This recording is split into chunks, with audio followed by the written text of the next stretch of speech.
Здравствуйте, друзья, в эфире Геоэнергетика. Инфо с вами Радайкин Максим. Я Борис Марсенкевич, всем добрый день. Очередной выстрел по ногам от бешеной многоножки. Украинские дроны атаковали еще два танкера в Черном море на погрузке КТК. Самое интересное, что от поставок нефти по КТК на 70% зависит румынский НПЗ, основные поставщики дизеля и другого топлива на Украину. Что вообще происходит и почему американские компании не возьмут Зеленского за причинное место? Давайте по порядку. Что касается атаки на КТК, да, 30 июля были атакованы два танкера, которые шли на погрузку. Один в 11 морских милях от терминала КТК, а второй, практически впритык стоял. А вот этот, который был ближе, он был зафрахтован компанией «Шеврон», то есть в очередной раз не дали залить нефть.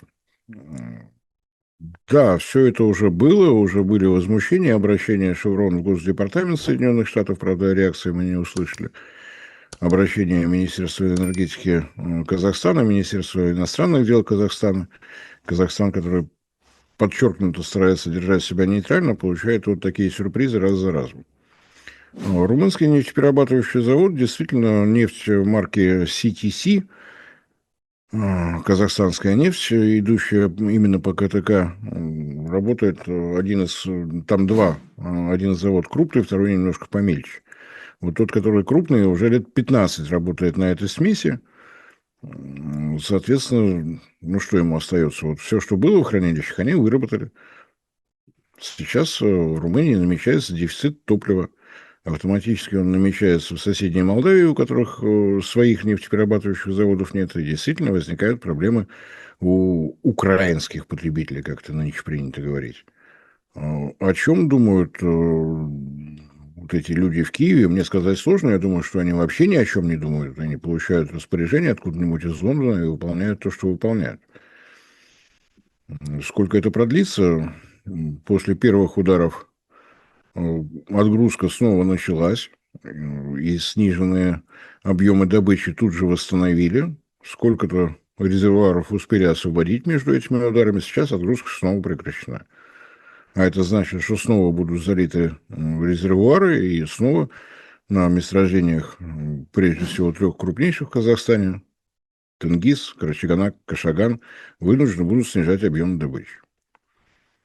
Что касается возмущений со стороны «Шеврона», давайте уж честно, это больше похоже на какой-то театр или на спектакль, я не знаю что.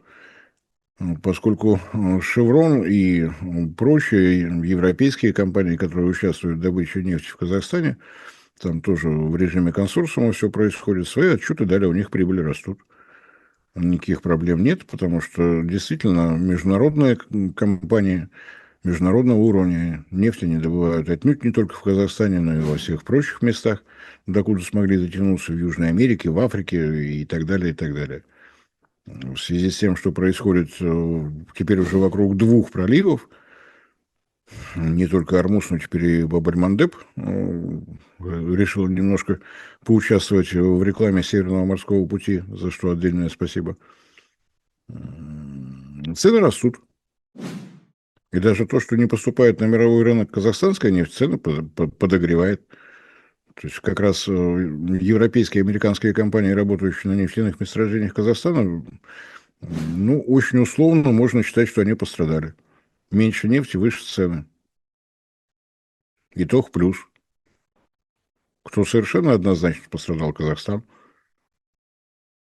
Поскольку Казахстан добывает нефть в Казахстане. Если добывают меньше, значит, будет меньше поступления в бюджет. С учетом того, как построена налоговая система Казахстана, это будет видно через 2 месяца. Сначала подводятся итоги, идет отчет в налоговую, потом перечисление. Вот вся эта процедура около 2 месяцев. То есть прямо сейчас это будет незаметно. А в сентябре, в октябре проблемы в обязательном порядке возникают. И это только часть проблем, которые возникают у Казахстана и, собственно говоря, у всех республик Центральной Азии, Средней Азии, называйте как угодно. Традиционный поставщик нефтепродуктов – Российская Федерация. Запрет на экспорт бензина и дизельного топлива действует. там возникают проблемы. Да, уже прошла волна по нашим особо патриотичным СМИ, что межправительственные договоренности по ставке 100 тысяч тонн нефтепродуктов в адрес Киргизии подтверждены. Какой ужас. Мы все умрем. Мы точно не умрем. У нас восстанавливаются после внеплановых работ наши нефтеперерабатывающие заводы. 100 тысяч тонн для России погоду точно не сделают. Напомню, что в среднем за летние месяцы потребление моторных топлив внутри России 3 миллиона тонн. Несопоставимые вещи. А для Киргизии 100 тысяч тонн – это много. Но дело в том, что по государственным контрактам обеспечивается государственный транспорт. Муниципальный транспорт, государственный транспорт.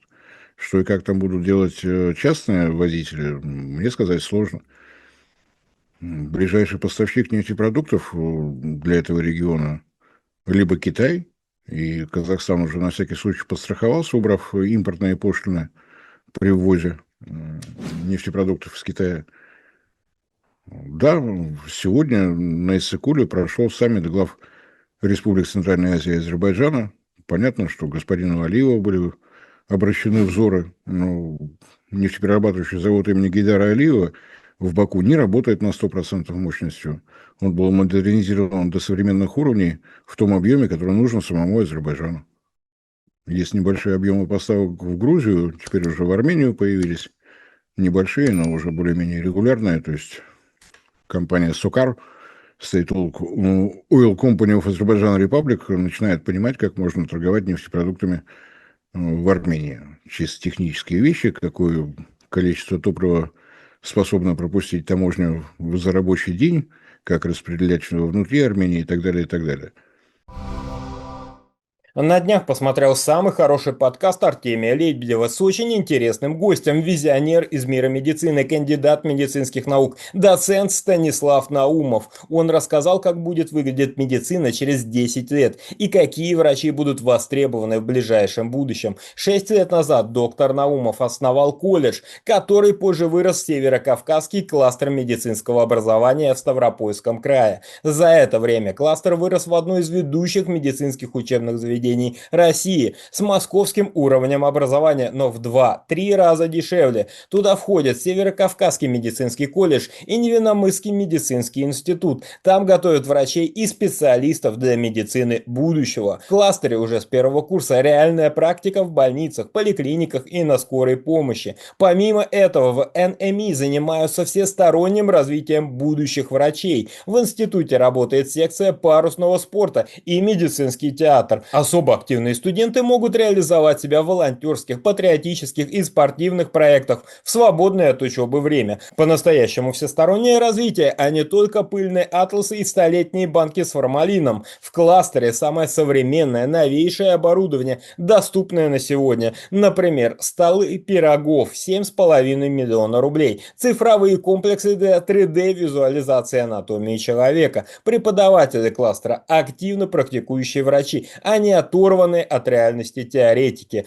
Преподавать приезжают и профессора из ведущих медвузов страны. Плюс новейшие технологии, робототехника, виртуальная реальность и искусственный интеллект. Действующие партнерства с Ростехом, Академией наук, ведущими клиниками и вузами страны. Все выпускники получают двойной диплом государственного образца, второй ЛЭТИ, ведущего инженерного вуза страны. Так готовят врачей и специалистов для медицины будущего. Чтобы стать топовым врачом или медспециалистом сегодня, не обязательно поступать в Москву, иметь максимальные баллы по ЕГЭ и миллионы на обучение. В описании оставил ссылки на Невинномысский мединститут и Северокавказский медколледж. Там сейчас активно идет приемная кампания. А если интересно, как будет выглядеть медицина будущего, настоятельно рекомендую посмотреть подкаст с доктором Станиславом Наумовым. Все ссылки в описании.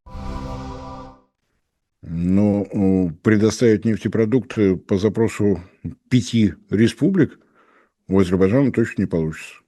Даже если все ему будут улыбаться. Есть свой спрос, есть долгосрочные контракты с Грузией.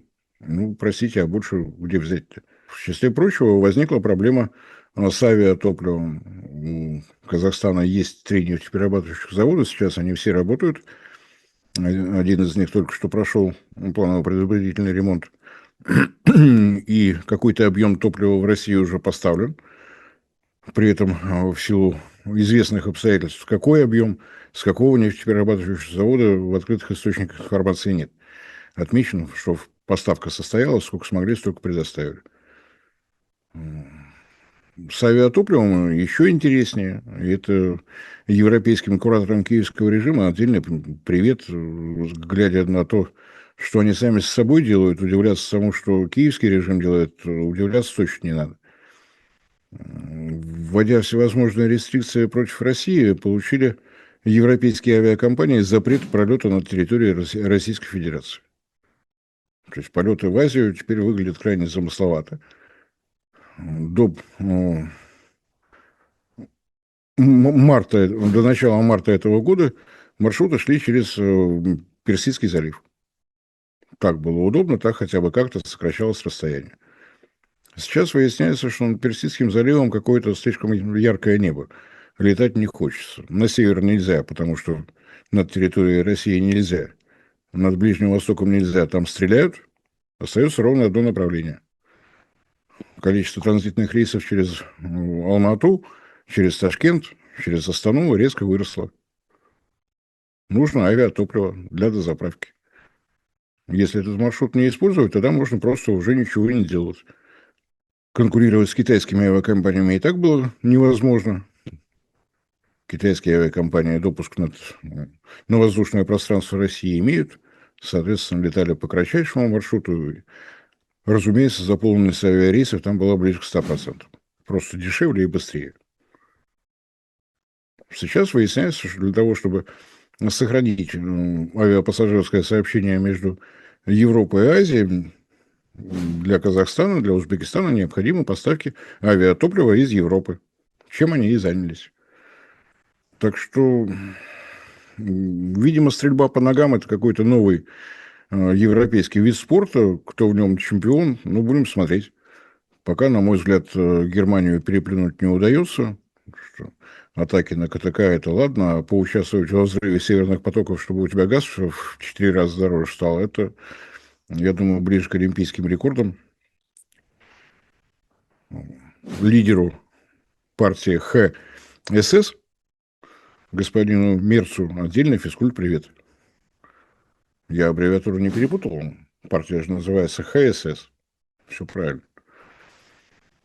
Расшифровывается, наверное, по-разному. Как я расшифровываю, никому не скажу. Никто не догадается, надеюсь. Вот такая обстановка. При этом что происходит?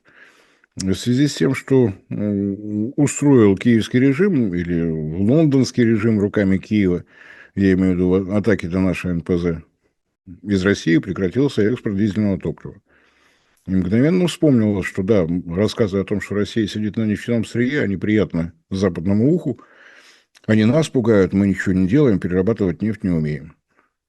А сейчас выясняется, что российское дизельное топливо на мировом рынке занимает до 15%. От 10 до 15 там по-разному бывает. Дизельного топлива на мировом рынке не стало, поскольку сосудосообщающая цена пошла вверх. Так что, на мой взгляд, поведение киевского режима ничем не отличается от поведения брюссельского режима. Давайте устроим атаки на нефтеперерабатывающие заводы России, а потом будем дружно удивляться, почему растет стоимость дизельного топлива. Ну, как-то вот так вот все это у нас выглядит. Кто чего хочет добиться, сказать не могу. То, что делает движение Ансар Аллах, это действительно реклама Северного морского пути. Горящие танкеры в Красном море вызывают нежелание компании судовладельцев фрахтовать суда, которые идут через Красное море, соответственно, через Суэцкий канал. Если Саудовская Аравия все-таки удастся проходить через Суэцкий канал со своими нефтяными танкерами, это будет большой праздник для Саудовской Аравии. Потому что через Баб-эль-Мандебский пролив проходят танкеры класса ВЛСС, 2 миллиона баррелей на борту, а через Суэцкий канал только танкеры Суэц Макс. А это в 5 раз меньше. Соответственно, для того, чтобы вывести то, что позволяет порт Янбу, 5 миллионов баррелей в сутки, будет очень сложно.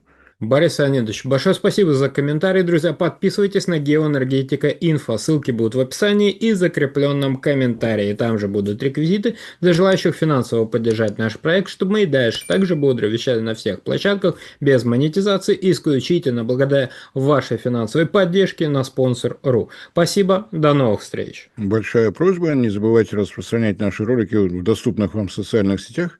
Это тоже существенная поддержка нашего проекта. Всем спасибо за внимание, всем всего доброго.